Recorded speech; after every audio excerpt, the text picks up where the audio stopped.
Oi, pessoal, aqui é a professora Camila. Espero que vocês estejam todos bem. A gente vai dar continuidade no nosso cronograma de anestesiologia. Então, hoje a aula vai ser de suturas, tá? De manobras de síntese. Eu dividi a aula em duas partes, tá? É uma aula um pouquinho maior.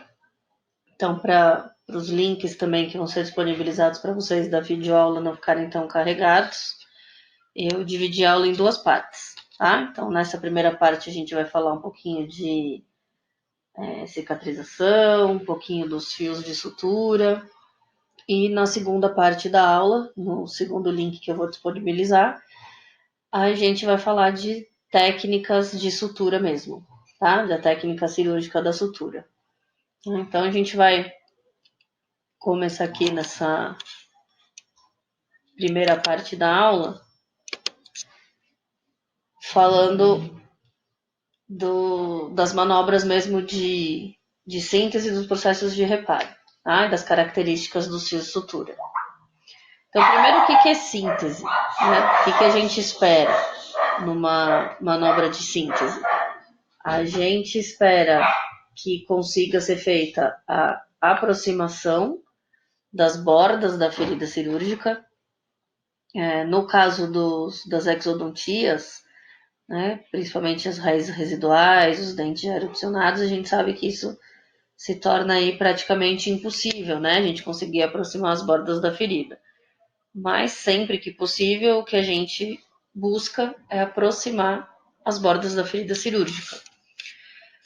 Manter a estabilidade dos tecidos, tá? Então que os tecidos fiquem sem movimentação, fiquem estáveis para que a gente tenha todo o processo de reparo que a gente vai ver nos próximos slides. Vai também proteger e impedir a infecção dessa ferida cirúrgica, tá? Então impedir que entre restos de alimento, né, biofilme, que infecte a ferida cirúrgica. Promover uma hemostasia, que é a diminuição do sangramento aí na região, né?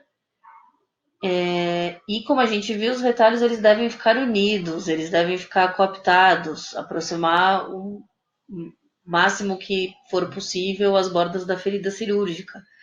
Mas esse meu retalho não tem que ficar, não pode ficar isquêmico, né? Então, o que é isquêmico? Quando ele fica branquinho lá, né? Quando a gente, por exemplo, aperta demais o nó, e aí o meu retalho fica isquêmico. Por quê? Vai diminuir a quantidade de sangue que vai estar chegando naquela região. E essa região é bem a borda ali da minha ferida cirúrgica, onde eu preciso que chegue o sangue, as células sanguíneas, né? Todas as células necessárias para o reparo dessa ferida cirúrgica. Então, eu não posso isquemiar, né? Não posso apertar demais ao ponto de que eu vá afetar o suprimento sanguíneo nessa região. Então, para vocês não se confundirem, né? A gente muitas vezes fala, né? Remoção de sutura. O que eu fiz foi a remoção de sutura. Na verdade, o que a gente remove é o ponto, tá? A sutura é uma manobra, tá? É uma das manobras da síntese, é a sutura. O que a gente remove é o ponto, que é o fruto dessa manobra de síntese aí, que é a sutura. Tá? Então, o que a gente faz é remoção de pontos, tá? Não remoção de sutura. Vamos falar rapidamente, vocês já tiveram com o professor Guilherme, né, nas aulas anteriores, como se dá o processo de cicatrização dentro do alvéolo, mas só para vocês entenderem a importância das suturas, né? Vamos falar rapidinho aí, dar uma resumida no processo de cicatrização do alvéolo após uma exodontia. Primeira coisa, né, que eu já comentei isso com vocês várias vezes, né? Uma das etapas mais importantes no procedimento cirúrgico é a síntese, né, a sutura. Porque uma correta manobra de síntese, uma sutura bem feita, independente da extensão que eu tenha dessa sutura, ou de quanto tempo tenha demorado o meu procedimento operatório, eu fazendo uma correta manobra de síntese, fazendo uma sutura bem feita, eu vou ter um pós-operatório imediato e uma cicatrização tecidual mais controlável e previsível. Então, vai diminuir muito as chances de eu ter intercorrências pós-operatórias, como, por exemplo, a deiscência dessa sutura. Né? O que é uma deiscência de sutura? É quando abre a minha sutura. Tá? E aí eu vou ter a perda da estabilidade dos tecidos naquela região, não vou ter mais as bordas coaptadas, e aí eu vou poder ter alguns problemas aí de cicatrização na região. Tá? Então, a sutura, muitas vezes, é mais importante do que a cirurgia mesmo propriamente dita, para que eu evite de ter complicações num pós-operatório aí imediato. Então, como acontece o processo de cicatrização no alvéolo, né? Depois que eu faço uma exodontia? A primeira fase do processo vai ser a formação e organização de um coágulo sanguíneo. Então, isso a gente discute bastante com vocês, né? Eu preciso que forme um coágulo dentro do meu alvéolo. Então, eu preciso que tenha sangue dentro daquele alvéolo. Então, no final da cirurgia, eu não posso ficar aspirando, secando dentro daquele alvéolo, porque eu preciso que tenha formação e a organização de um coágulo sanguíneo, o que vai ocorrer aí durante as primeiras 24 horas. Tá? Na periferia desse coágulo, vai ocorrer a formação de um tecido de granulação. E esse tecido de granulação vai substituir esse coágulo por volta mais ou menos aí do 9º dia depois da minha exodontia. Esse tecido de granulação vai então passar por um processo de maturação e vai ocorrer a deposição de fibras colágenas e o desaparecimento das trabéculas de fibrina. Né? A gente tem a formação de fibrina aí durante a formação de todo esse tecido na região do alvéolo. Tá? Na sequência, vai começar a fase de uma neoformação e remodelação óssea, que vai se processar por volta do 10º dia aí depois da extração. Então, vai ser o início dessa fase. Tá? Vai começar uma atividade osteogênica, que vai primeiro fazer a formação de um tecido denso e fibroso, rico em osteoblastos, tá? Que lá próximo, mais ou menos aí dos 40 dias depois da exodontia, vai evoluir para um tecido ósseo novo e maturo. Tá? Então, eu vou ter estruturas trabeculares aí irregulares, fibras colágenas desorganizadas, elevado índice de osteócitos e baixa calcificação. Então, é um tecido ósseo imaturo.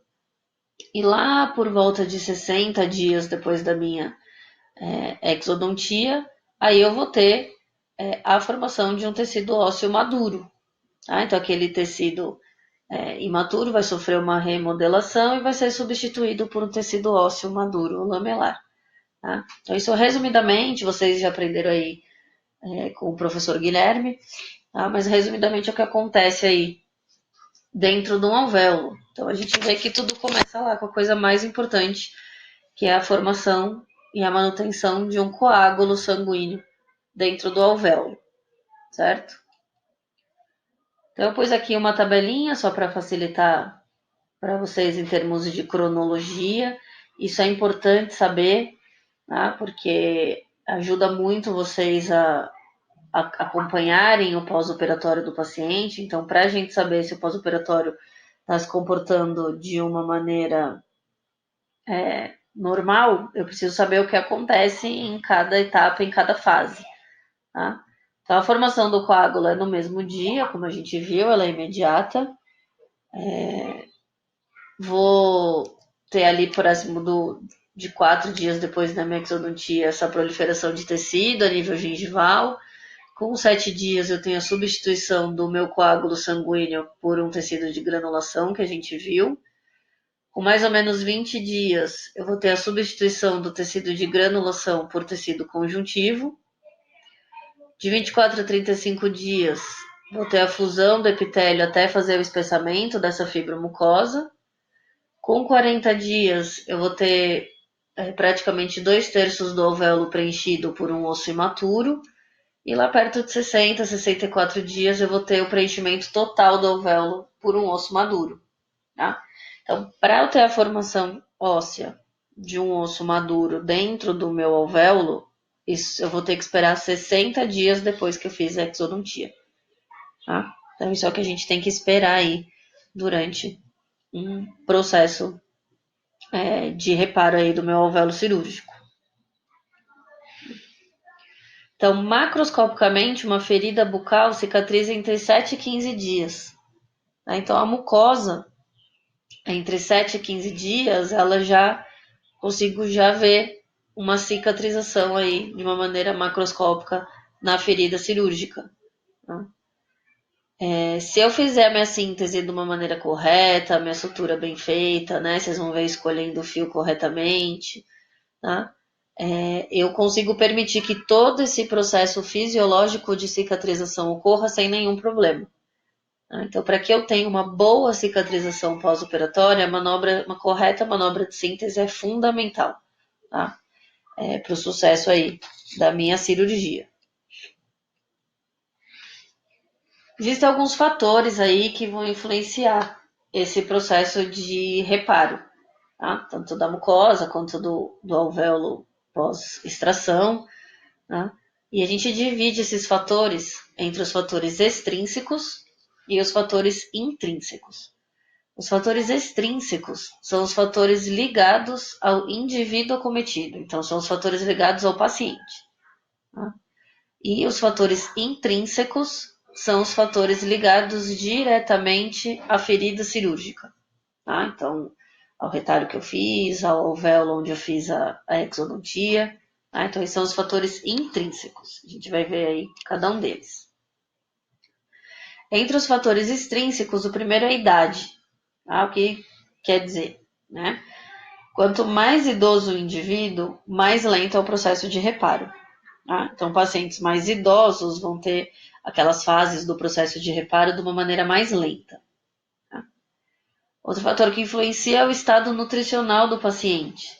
Tá? Os indivíduos mal nutridos têm dificuldade de cicatrização pela ausência de certas proteínas, metais e vitaminas que são importantes para a formação aí da síntese do colágeno, tá? que é necessária aí no processo de reparo. Outro fator é o estado imunológico do paciente. Então, pacientes com imunidade baixa vão prolongar a fase inflamatória e aí vão ter uma predisposição à ocorrência de infecções. Então, a gente precisa tomar cuidado aí, alguns cuidados específicos em pacientes que têm a imunidade baixa. Tá? Pacientes diabéticos, eles também vão ter uma diminuição na síntese do colágeno e uma diminuição de oxigenação no local da cirurgia. Tá? Então, isso também vai dificultar o nosso processo de cicatrização. Os pacientes que fazem uso de alguns medicamentos, como principalmente os esteroides, tá? Alguns medicamentos eles retardam a cicatrização da ferida cirúrgica. E o tabagismo, pacientes fumantes. Né? Por quê? Porque a nicotina produz uma vasoconstrição e induz a uma isquemia no local da cirurgia, o que vai dificultar também o processo de reparo. Então, pacientes mais idosos, pacientes com imunidade baixa, pacientes diabéticos, pacientes fumantes, eu vou ter que tomar alguns cuidados específicos, tá? Para não ter intercorrências aí pós-operatórias, tá? Isso vocês vão aprender aí mais para frente nas próximas aulas. E os fatores intrínsecos que a gente viu que são os fatores próprios ali do local da ferida cirúrgica, né? O primeiro fator que pode interferir no reparo é o tipo de tecido lesado. Então, se é pele, se é mucosa, gengiva livre, gengiva inserida. Então, vai influenciar no meu reparo. A localização da lesão, se ela é intraoral, se ela é extraoral, se a lesão está em locais de tensão, que o tecido sofre tensão. Então, tudo isso aí também vai poder interferir no reparo da ferida cirúrgica. Infecção no local da cirurgia. tá? Porque a infecção ela leva a um dano tecidual constante e uma reação inflamatória persistente na área, o que dificulta a cicatrização. A oxigenação local, né? Então, se eu tiver uma anóxia, então uma diminuição, uma perda de oxigenação no local da cirurgia, as células inflamatórias elas vão ter dificuldade de chegar na zona lesada, dificuldade de chegar na minha ferida cirúrgica, dificultando a proliferação dos fibroblastos e a síntese do colágeno. E aí eu vou ter dificuldade de cicatrização dessa ferida cirúrgica. Tá? Presença de hemorragia, tá? Porque o acúmulo de sangue na região vai criar espaços mortos que vão interferir na cicatrização. Presença de corpos estranhos, tá? Que também vão levar a uma inflamação e uma infecção local aí persistentes, tá? O que vão acabar levando aí também a dificuldade de cicatrização. Uma técnica de sutura inadequada, então se eu não fizer a minha sutura de uma maneira adequada, eu vou ter grandes chances de ter uma deiscência de sutura, né? De abrir aí a minha sutura, abrir os pontos, né? A escolha do fio de sutura, a gente vai discutir aí nos próximos slides, também é muito importante. Eu tenho que escolher o fio de sutura, o diâmetro daquele fio de sutura ideal para a área lesada, para o tecido lesado, para a tensão que a região sofre. Tá? E a vascularização na área, né? Como a gente viu, eu não posso deixar isquêmico, né? No local lá da minha síntese, da minha sutura, tá? Porque eu preciso que cheguem as células, que tem essa proliferação de fibroblastos aí no local, para que eu tenha essa cicatrização aí de uma maneira adequada. Tá? Essa cicatrização ela pode ocorrer de duas maneiras. Tá? Eu vou ter a cicatrização por primeira intenção e a cicatrização por segunda intenção. Então, vamos ver aí a primeira, né? Cicatrização por primeira intenção. Ela ocorre quando as bordas do tecido foram bem aproximadas no ato da cirurgia. Aqui, ó, vocês conseguem ver que foi a minha incisão, né? Então, separei aqui é o que a gente fala que são as bordas da ferida cirúrgica, né? E aí, quando na minha sutura eu consigo deixar essas bordas do tecido bem aproximadas, eu vou ter uma cicatrização por primeira intenção. Tá? Então, isso a gente consegue, principalmente em pele, em mucosa, tá? A gente consegue aí, quase que na totalidade aí das vezes, deixar essas bordas bem próximas aí para eu ter uma cicatrização por primeira intenção. Já na cicatrização por segunda intenção, é quando as bordas do tecido não conseguem ficar bem próximas durante a sutura. Isso acontece, por exemplo, nos nossos alvéolos, depois de uma exodontia, né? Às vezes a gente tem a raiz residual, tem o dente com a coroa, né? Então, depois que a gente fizer a exodontia, eu não consigo aproximar as bordas ali daquele tecido mole em cima do alvéolo, tá? Então, a gente vai acabar tendo nessas minhas exodontias aí uma cicatrização por segunda intenção, tá? Ocorre também em lesões que eu tenha perda de tecido, tá? Então, muitas vezes eu tive um trauma na mucosa, um trauma na pele e acabou perdendo uma parte de tecido, eu não vou ter elasticidade muitas vezes em alguma região suficiente para que eu consiga juntar uma borda na outra. Tá? Ou se durante a minha sutura eu não fiz de uma maneira correta e as bordas acabaram ficando afastadas durante a sutura. Tá? Isso também vai levar a uma cicatrização por segunda intenção. Nesse tipo de cicatrização, demora mais tempo para que ela seja concluída. Tá? Vocês vão ver que de uma maneira mais leiga, muitas vezes a gente fala para vocês que vai cicatrizar de dentro para fora. Né? Então, eu não vou ter aquela cicatrização, né? Aquela reparação macroscópica que a gente viu, né? Da mucosa, que em 7 e 14 dias eu já consigo perceber. Numa cicatrização por segunda intenção, eu já não consigo. Porque eu não tive a aproximação das bordas. Então, a gente vai acabar vendo o alvéolo e conseguir ver aquele tecido de granulação sendo formado dentro do alvéolo, e aí todo esse processo de reparo até chegar ali na parte mais superior do alvéolo e eu ter a formação mesmo, a cicatrização da mucosa ali da região, tá? Então aí é uma cicatrização por segunda intenção. Então a gente discutiu aí bastante os processos de cicatrização. Vamos falar agora mesmo das agulhas e dos fios de sutura. Tá? Então vamos discutir primeiro um pouquinho sobre a agulha. As agulhas, a gente vai classificar aí, né, as agulhas quanto à forma, né? Então eu vou mostrar para vocês aí a forma da agulha, né? Então a agulha ela é composta por ponta, corpo, fundo, tá? A gente vai ver cada parte delas. Quanto ao trauma que elas causam, e a gente vai ver que elas são divididas aí entre agulhas traumáticas e atraumáticas. E quanto à curvatura, tá? Que elas vão poder ser retas ou curvas.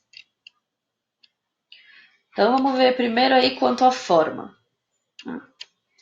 Então eu pus aqui uma agulha, né? A agulha, como a gente viu lá, ela tem aqui a ponta da agulha, tá? Que é a parte onde a parte inicial que a gente vai introduzir no tecido, tá? A gente vai ter aqui o corpo da agulha. Essa é uma agulha circular, tá? E a gente tem aqui a parte do fundo da agulha, onde vai vir o meu fio de sutura, tá? Então, a gente vai ver também que a nossa agulha ela tem comprimento, né? Então, essa parte toda aqui é do comprimento da agulha, tá?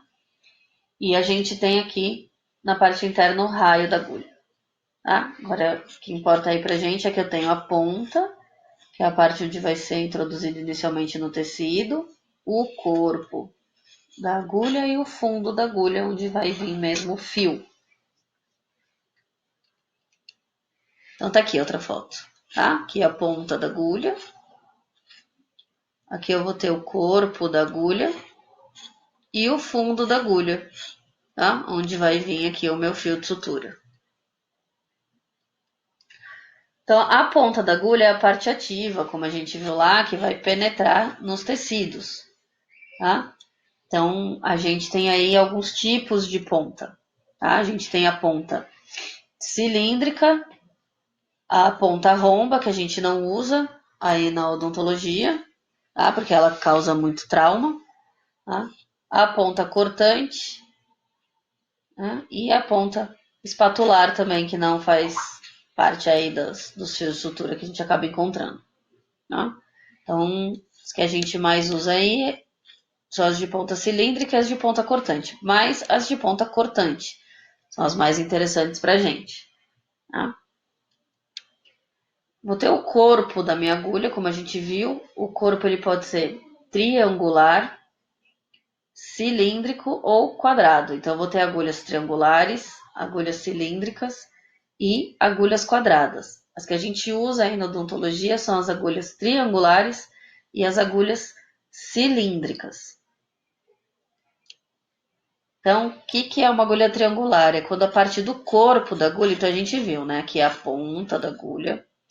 Aí eu tenho o corpo da agulha e o fundo da agulha, né? A terminação, encaixe, onde eu vou ter o ajuste aí do fio, sutura, tá? Então, minha agulha triangular é quando o corpo da agulha forma um triângulo, tá? Então, essa é uma agulha triangular, é uma das que a gente mais usa, tá? A agulha cilíndrica é quando eu tenho o corpo da minha agulha de uma maneira redonda, certo? E a quadrada, obviamente, eu vou ter aí a região do corpo da minha agulha de uma maneira quadrada, tá? E o fundo, como a gente vê, então a gente já viu a ponta, viu o corpo, agora o fundo, tá? Então, o fundo, a minha agulha ela pode ter um fundo falso, que é quando o fio de sutura ele é fixado sob pressão no fundo dessa agulha. Tá? A gente tem um fundo atraumático, que são as que a gente usa, tá? Que é quando o fio de sutura ele vem encastoado no fundo da agulha, então ele já vem pronto, né? A gente já tem a gente fala fio agulhado, né? Então já tenho a minha agulha e o fio é preso já lá no fim, no fundo da agulha, tá? E fundo fixo ou verdadeiro, que são esses tipo agulha de costura comum, tá? Que era antigamente os fios que a gente tinha que montar, tá? Então a gente tinha que passar o fio lá no fundo das agulhas de sutura e montar o fio. Tá? Então hoje o que a gente usa é o traumático. Então o fio ele já vem preso aí no fundo da agulha de sutura. Quanto a trauma que a gente viu, né? Podem ser traumáticas ou atraumáticas. Então, as agulhas traumáticas é quando o fio é montado na agulha durante o ato cirúrgico, né? Ou pelo cirurgião ou pelo instrumentador. Então, é quando a gente tem que montar o fio na agulha. A agulha não vem presa no fio. Isso se usava antigamente, hoje não se usa mais. Tá? Então, porque ele causa um maior trauma aí no tecido. Tá? Então, ele provoca um trauma tecidual maior, porque tem muita diferença entre a ponta da agulha, o corpo e o fundo da agulha. Diferença de diâmetro entre essas três regiões. Porque eu preciso que essa parte do fundo ela seja mais larga para eu poder passar o fio, né? E poder prender aí o fio na agulha. Tá? Então, essas agulhas ela causam um trauma tecidual maior. Então, a gente não usa mais esse tipo de agulha. As que a gente usa hoje são as agulhas atraumáticas, que é quando o fio é pré-montado. Tá? Então, meu fio de sutura já vem preso no fundo da agulha. Tá? E aí eu consigo com que o corpo e o fundo da minha agulha tenham a mesma dimensão. E aí eu vou provocar um menor trauma tecidual. Tá? Então essas são as agulhas aí ideais, as atraumáticas. E quanto à curvatura, né? Vou ter as agulhas retas e as agulhas curvas. Tá? A gente tem a agulha reta e a agulha meia curva. Tá? Não se usa mais também, essas eram as agulhas traumáticas também, geralmente a gente tinha que montar o fio durante a cirurgia, e aí a gente tinha que curvar a agulha da maneira como a gente necessitasse. Tá? Então, elas são agulhas que provocam um trauma aí muito maior no tecido, tá? Lesões maiores no tecido. Então, não se usa na odontologia mais aí também agulhas retas. Tá? A gente usa as agulhas curvas, tá? Essas agulhas elas já vêm curvadas, tá?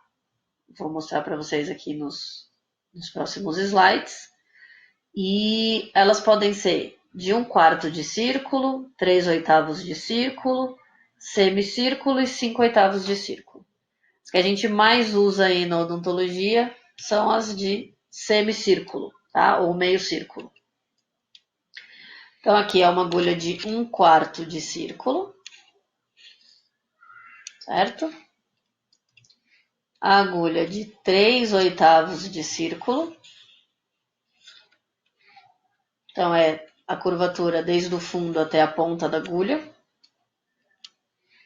As de meio círculo, que são as que a gente mais usa, ou semicírculo, tá? Então elas são metade aí do círculo. E as de 5/8. Tá? O que influencia, né, essa curvatura da agulha? Influencia o quanto eu vou ter que curvar durante o meu procedimento cirúrgico. Tá? Porque eu vou ter que fazer toda essa extensão dessa curvatura dentro do retalho para que eu tenha essa agulha saindo dentro do meu retalho cirúrgico. Portanto, que para a gente, na odontologia, pelo tipo de tecido que a gente mais trabalha, local, né, dentro da cavidade bucal, o melhor para a gente é a agulha aí de meio círculo ou semicírculo, certo? Então, aqui é quanto à curvatura da agulha. Tá? Certo? Então a gente viu lá as partes da agulha, né? A ponta, o corpo fundo, como a gente pode classificar essas agulhas, né, pelo trauma, pela curvatura, né? Então a gente já viu que é melhor lá pra gente é a agulha triangular de semicírculo com a ponta cortante, tá? Então são as ideais aí pra gente na odontologia. Tá? Vamos falar um pouquinho agora do fio de sutura. Tá? Quais são as características ideais que eu busco num fio de sutura? Um fio de sutura ideal ele tem que ter uma alta resistência à ruptura, então ele não pode quebrar facilmente, permitindo que eu use fios de calibres menores. Então eu preciso ter fios mais finos que tenham alta resistência à ruptura. Tá? Facilidade de manuseada, eu conseguir fazer a minha sutura, dar o meu nó no final da sutura. Que eu tenha uma boa segurança no nó, tá? Que o nó não solte num pós-operatório, porque senão eu posso ter uma deiscência de sutura. Tá? Uma adequada resistência a têncil, que vocês vão ver aí quando a gente estiver falando das características dos fios. Tá? Uma boa visualização do fio, mesmo quando eles estiverem molhados de sangue. Tá? Então a gente vai trabalhar, obviamente, em regiões que vão estar tendo sangramento. E aí eu preciso conseguir que mesmo meu fio estando molhado aí com sangue, eu consiga ter uma boa visualização. Que ele tenha uma baixa reação tecidual, tá? Que não deixe com que infecte a região ou que cause uma inflamação maior na região. Obviamente, aí não ser carcinogênico, como a maioria dos materiais que a gente usa aí na odontologia, né? Quase que todos eles. Não favorecer o início ou a manutenção de uma infecção. Como a gente viu, a infecção no local lá da ferida cirúrgica vai levar a uma alteração no processo de cicatrização. Tá? É preciso que ele mantenha a integridade da sutura até a fase que a gente viu proliferativa da cicatrização. Tá? Então, o ideal é que a gente consiga manter o meu fio de sutura, né, na região aí, pelo menos por 7 dias, tá? Que a gente viu lá que é quando eu começo a ver o começo aí de uma cicatrização. O ideal é que ele tenha baixo custo para que tenha acesso, né? A escolha do meu fio de sutura vai depender do tipo de tecido a ser suturado. Como, por exemplo, na pele a gente não usa fio de seda, né? A gente usa fio de nylon, tá? Vocês vão ver aqui pelas características próprias do fio, tá? Já na mucosa, nos nossos alvéolos, nos tecidos intrabucais, a gente pode usar fio de seda, o que na pele a gente não pode usar, tá? A escolha do fio também vai depender da localização do tecido ser suturado, então se esse tecido sofre tensão, né? A facilidade de higienização da ferida cirúrgica, tá? A espessura do tecido a ser suturado também vai depender, a escolha do diâmetro do meu fio, tá? E a alta pliabilidade, o que é isso? A dificuldade em dar nó, né? Então, os fios que eu tenho uma maior dificuldade em dar o nó vão impor aí umas dificuldades maiores em suturas mais delicadas, tá? Mas isso também influencia um pouco a habilidade aí do cirurgião com alguns tipos de fio de sutura. Tá? Então, a gente tem vários parâmetros aí que a gente tem que seguir para fazer a escolha aí do fio ideal para aquela região. Então, vamos falar um pouquinho aí sobre os fios. Tá? A gente pode classificar esses nossos fios de sutura quanto à origem, a capacidade de absorção, a estrutura e o diâmetro do fio. Tá? A gente vai ver cada um deles aí. Então, quanto à origem, o meu fio ele pode ter uma origem mineral, como por exemplo os fios de aço. Fio de aço a gente usa para fazer uso em trauma, tá? Para fazer a fixação dos bordos da fratura, tá? Que a gente usa aí na odontologia. Não se usa mais também, muito, né? Se usa só em casos onde a gente não tem acesso a outros materiais, tá? Mas são de origem mineral.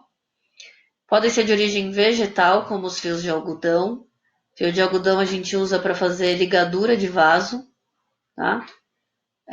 De vaso sanguíneo, tá? Podem ser de origem animal, como por exemplo fio de seda e o catiguti, tá? Fio de seda é o que vocês usam aí na clínica de cirurgia.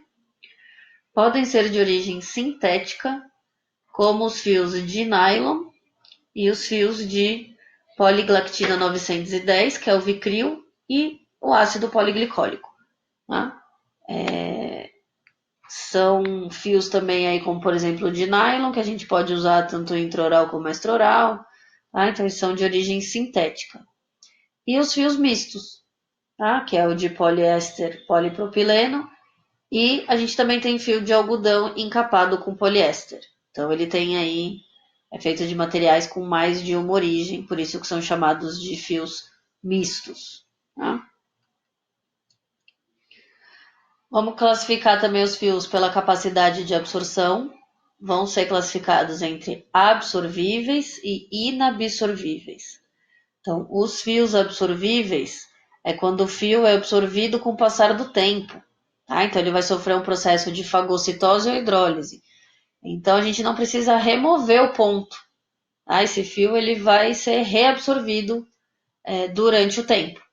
Tá? Vai sofrer uma fagocitose e vai ser reabsorvido. Então, ele é muito interessante para a gente usar em suturas internas, né? De planos internos, planos mais profundos, onde eu não vou ter acesso para fazer a remoção desse ponto num pós-operatório.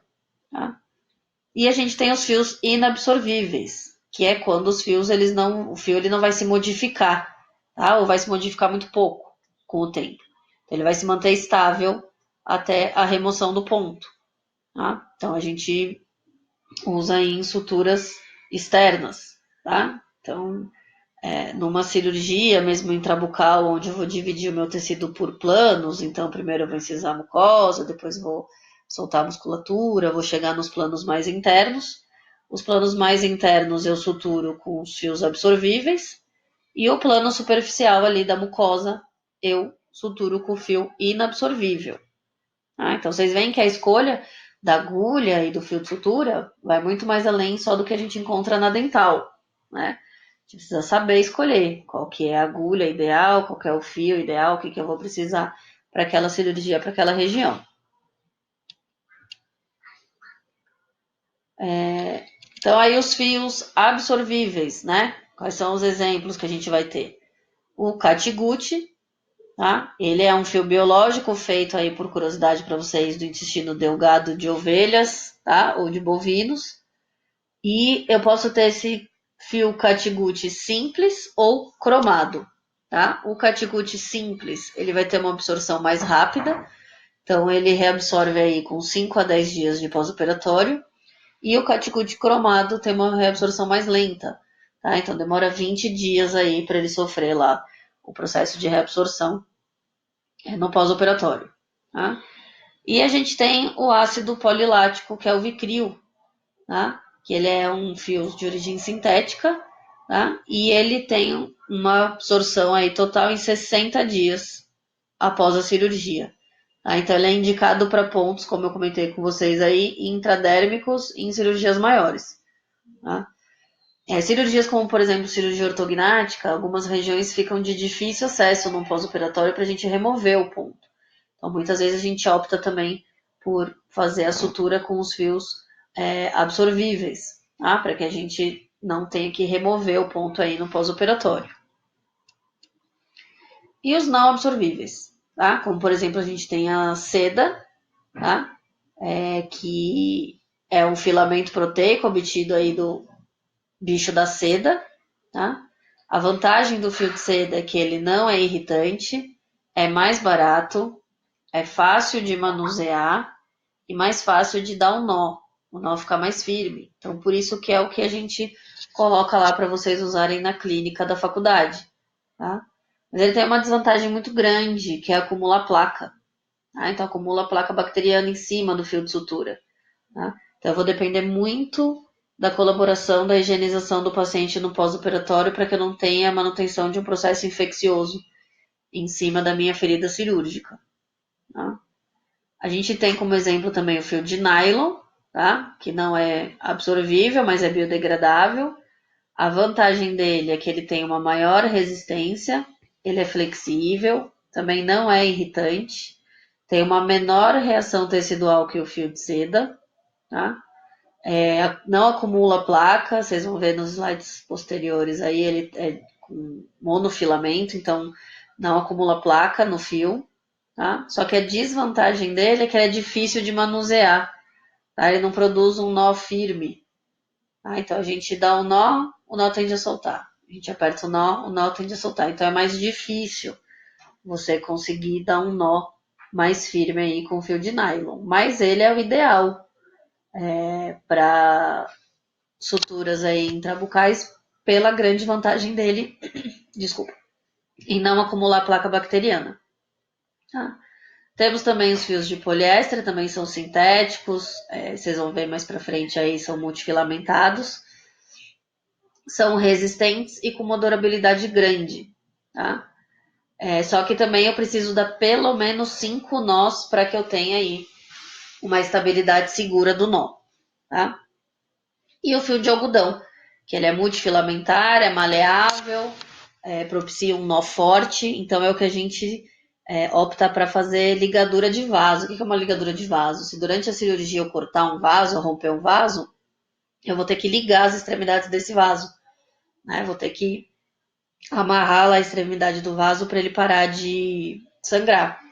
E aí o fio ideal é o fio de algodão, por ele propiciar aí esse nó mais forte, tá?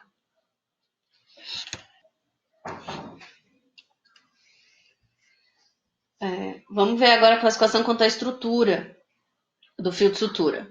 Tá? Então ele pode ser monofilamentar ou multifilamentar. Monofilamentar é quando o fio é composto com um único filamento e compacto. Tá? Os fios que são monofilamentares é o fio de nylon e o fio de aço. Por isso que ele acumula menos placa bacteriana. Tá? Ele também desliza melhor, tá? Os fios monofilamentares também deslizam melhor no tecido, principalmente quando está sangrando bastante. Tá? Já os multifilamentares, cada fio é composto por vários filamentos trançados e torcidos entre si. Como exemplo aí é o fio de seda, tá? Fio de seda, catgut, algodão, vicryl, ácido poliglicólico, tá? Então, eles acabam acumulando mais placa bacteriana aí na superfície do fio. Tá? Então, essas são as diferenças aí entre o fio formado por um único filamento e o fio por vários filamentos trançados e torcidos entre si. E o diâmetro do fio. O diâmetro do fio ele é determinado em milímetros e é expresso em zeros. Tá? Então, quanto menor o calibre do fio, quanto mais fino o meu fio, maior o número de zeros. Tá? Então, o fio mais fino que a gente tem de menor calibre é o fio 12 zeros. Tá? E o fio de maior calibre, né, o fio mais grosso aí que a gente tem, é o fio número 3, que é o fio de aço. Tá? Então, a gente vai usar fios mais finos, fios de menor calibre, em tecidos mais delicados e em locais que o tecido não sofra tensão, tá? E vai usar fios mais grossos, né, mais calibrosos, em tecidos mais grosseiros ou em tecidos onde sofra muita tensão. Então, onde eu tenho tensão no tecido, vai tender a afastar as bordas da minha ferida cirúrgica. Tá? Então, o que vai segurar as bordas cooptadas é o meu fio de sutura. Então, ele precisa ter um diâmetro suficiente para que ele consiga segurar essa tensão. Tá? Então, eu coloquei aqui um esqueminha para vocês entenderem menor. Tá? Então, quanto menor o calibre, né, a gente tem aí a maior quantidade de zeros. Então, o fio 12 zeros é um fio mais fino. Tá? E quanto maior o calibre, eu vou diminuindo a quantidade aí de zeros. Tá? Então, o que vocês mais usam aí na clínica de cirurgia é o fio 4 zeros.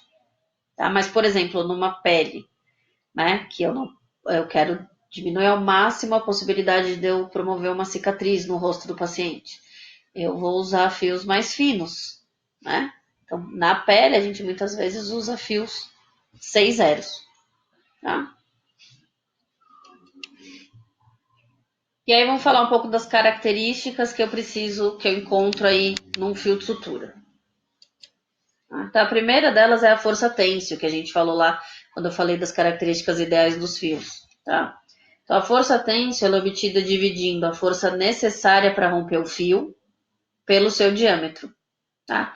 Então, essa força têncil ela vai depender do calibre do fio e do material que o fio é fabricado, tá? Então, essa força têncil é a força que eu preciso para romper o fio de sutura, tá? Então, vai depender aí, como a gente falou aí, do calibre do fio e do material que ele é fabricado. Memória, tá? A memória é a capacidade que o material de sutura tem para retornar à forma original depois que eu deformei. Tá? Então, a capacidade que o fio quer de voltar à forma original que ele tinha antes de eu fazer a minha sutura. Então, quanto menor a memória, menor a segurança do nó. Tá? Então, a memória é muito importante aí também no fio. Reação tecidual. Né? O que é essa reação tecidual? É referente ao potencial de infecção. Então, a gente vê lá que eu tenho os fios que são monofilamentares e multifilamentares, né? Como eu comentei, os fios multifilamentares, eles permitem um assentamento de bactérias entre os filamentos, né? Então, acumula placa, essas bactérias entre aqueles fios trançados, todos dos fios multifilamentares, e são os que mais vão propiciar aí a multiplicação de micro-organismos. Então, são os fios que eu tenho que contar muito mais aí com a colaboração da higienização do paciente no pós-operatório, para que eu não tenha uma infecção da ferida cirúrgica no pós-operatório, tá? E os meus fios, eles têm que ter capacidade de serem esterilizados, tá?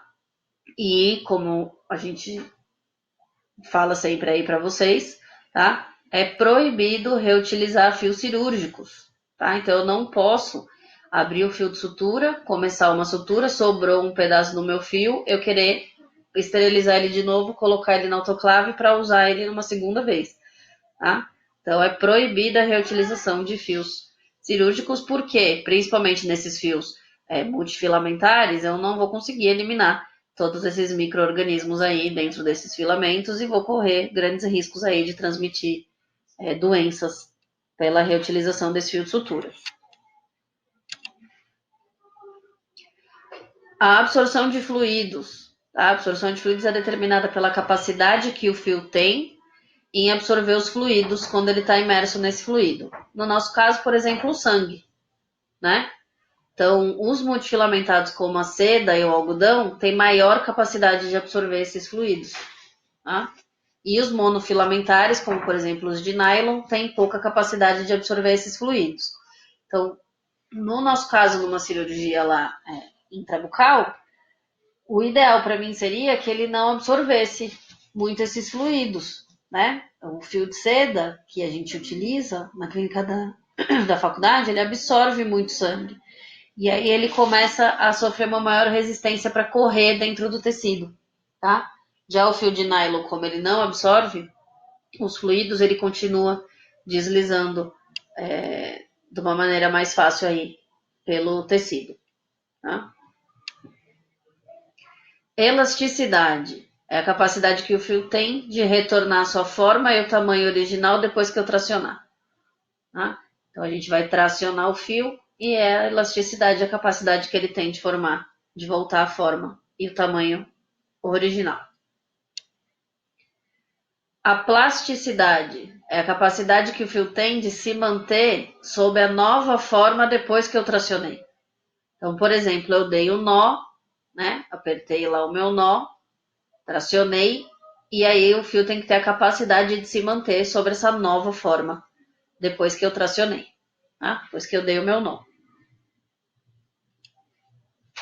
O coeficiente de atrito. Né? Os fios que têm alto coeficiente de atrito tendem a não deslizar nos tecidos. Tá? Então, por exemplo, os fios de seda. Tá? Eles têm um alto coeficiente de atrito e ainda absorvem bastante os fluidos, como por exemplo o sangue. Tá? Então eles tendem a não deslizar facilmente nos tecidos. Mas também é mais difícil de desatar o nó de uma maneira espontânea. Tá? Então é mais difícil que o nó solte de uma maneira espontânea do que, por exemplo, um fio de nylon. Tá? O fio de nylon ele tem um baixo coeficiente de atrito, então ele desliza bem pelos tecidos, mas eu tenho uma maior chance de que esse nó se desate aí no pós-operatório. Por isso que a gente muitas vezes dá uma quantidade maior de nó quando eu uso o fio de nylon. E mais por curiosidade para vocês aqui, tá? A gente tem um produto que chama Derma Bond, que é um adesivo líquido, tá? Então, como se fosse uma cola cirúrgica, tá? É uma super bonder cirúrgica, tá? Então, é um adesivo líquido, ele é estéril, tá? Ele tem uma formulação monomérica, tá? Que é o cianoacrilato, tá? É a composição desse Derma Bond. Então, ele é um adesivo, é um líquido, como se fosse mesmo um super bonder, tá? Ele só pode ser usado quando eu consigo juntar as bordas da ferida cirúrgica bem, tá? Então, só posso usar quando tem a coaptação dos bordos da ferida cirúrgica, quando elas ficam bem próximas umas das outras. Tem uma excelente força têncil, é bacteriostático, baixo acúmulo de placa, porque eu não vou ter o fio, né? Ali, aquele corpo estranho ali na minha sutura, tá? Principalmente aí é que a gente vê os multifilamentados, tá? E depois que eu aplico esse adesivo líquido, ele vai se polimerizar em até 3 minutos, tá? Então ele seca lá, ele polimeriza em até 3 minutos. Então eu passo em cima da minha incisão, tá? Ele é líquido, então vou passar em cima da incisão, onde os bordos estão coaptados. Espero 3 minutos, ele vai polimerizar. O grande problema dele é que ele é muito caro.